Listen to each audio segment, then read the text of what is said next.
love is warp and guilt goes this way. Guilt 就是说是觉得有罪恶感，罪恶感。那罪啊就是经跟纬线，然后这本经纬线交在一起。Because I've used lots of writing in my work, and I wanted to just pare things down to very, very few words, and to see what I could do with very few words. So this, I made the word structural, so the love goes one direction, guilt goes the other, and I'm thinking of relationships, either love relationships, family relationships, where love and guilt are kind of codependent.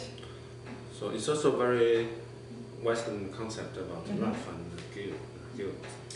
But in China, people don't so believe love, and also don't want to think about too much about the guilt.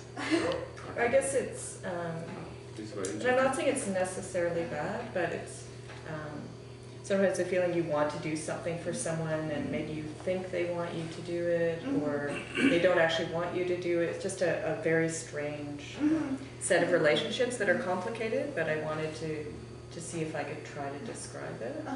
I know there's the whole binary thing, which is very Western, which I fight against. 对呀，但是因为他觉得，因为那个有一个二位体在里面的概念，一个爱和罪恶，对，然后他觉得那个是一个很西方式的想法，然后他经常想去跟这个想法做斗争，不想被这个想法限制住。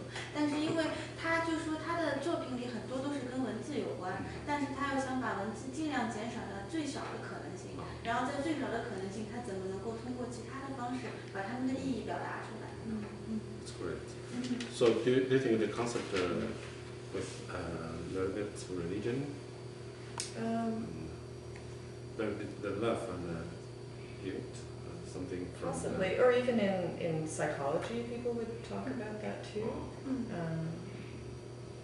I was raised to be religious, or I was raised in Catholicism, but it's nothing I do right now. I don't practice it, so I'm not sure. But I'm thinking too, it can coexist in a balance, so it's not only a negative thing.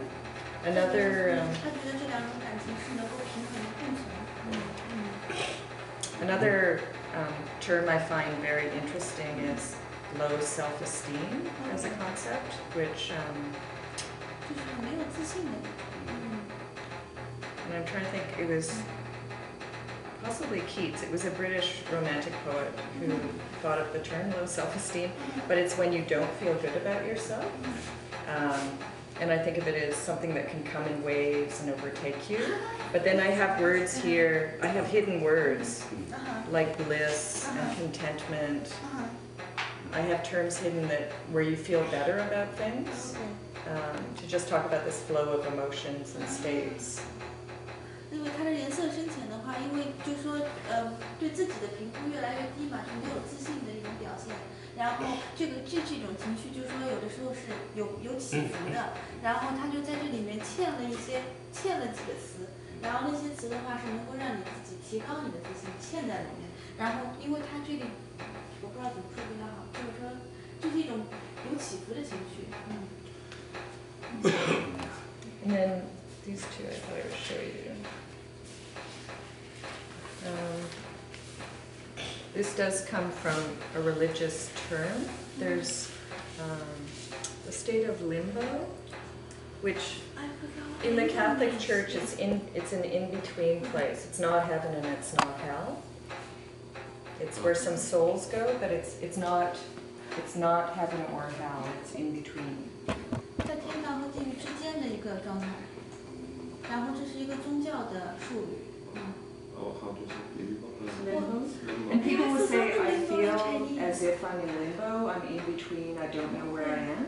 But the funny thing is, it's a place that was created by the Catholic Church, and then the Catholic Church got rid of it a few years ago. Oh, really? They said it doesn't exist. Oh, really? So it's this, I just thought it's funny, it's an in-between place that now they say doesn't exist.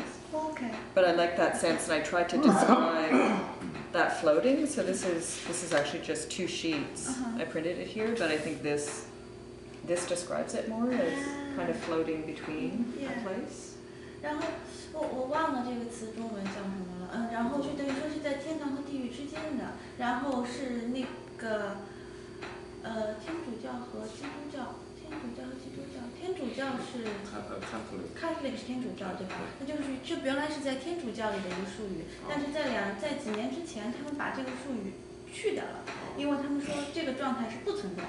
然后他就觉得这是一个很有意思的现象，然后他就想用这个线和那个，然后这是两个分开的，然后这是合在一块儿的，然后他觉得把它们分开的时候更加能够体现出它是漂浮在两个被确定的状态中间的一个状态。I thought it was interesting too that the church could create this imaginary space and then say the imaginary space doesn't exist. So it's all in your mind, really. 他觉得很有意思，教堂能够决定这个状态是存在的，他们发明了这个状态，但是有一天他们突然决定这个状态是不存在的，然后这所有的决定权都在你的脑子里面。Then these two go together. There are two phrases that are used a lot that I find interesting. One is on, and one is over and over. So I don't know if there are these phrases. On is like something's happening on and on. It's happening continuously. 不断的在发生，不断的在发生，不断的在发生。 And this one over and over, it's almost the same. They can be the same, but they can be the opposite. Because on and on, but over means finished. Yeah, but it means a new beginning at the same time. But it means finished, or it can mean again and again. So they're phrases, I like phrases we use without thinking. Okay. Yeah, 然后他说的是，你没事吧？你要喝点水吗？没事。没事哈，然后他说这个是不断的在进行，开始不断的在进行，但这里的话 over and over 就像不停的在结束，不停的在结束。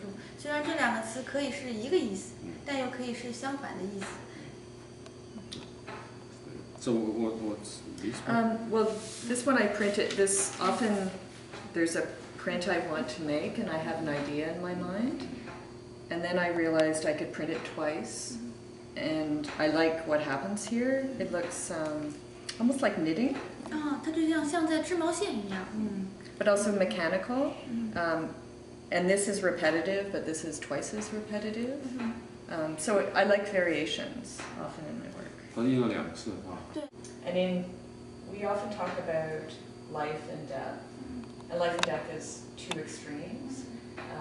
But also it's a term that's used, it's misused too much in language. People will call someone up and say, you have to come over, it's a matter of life and death, but it's not.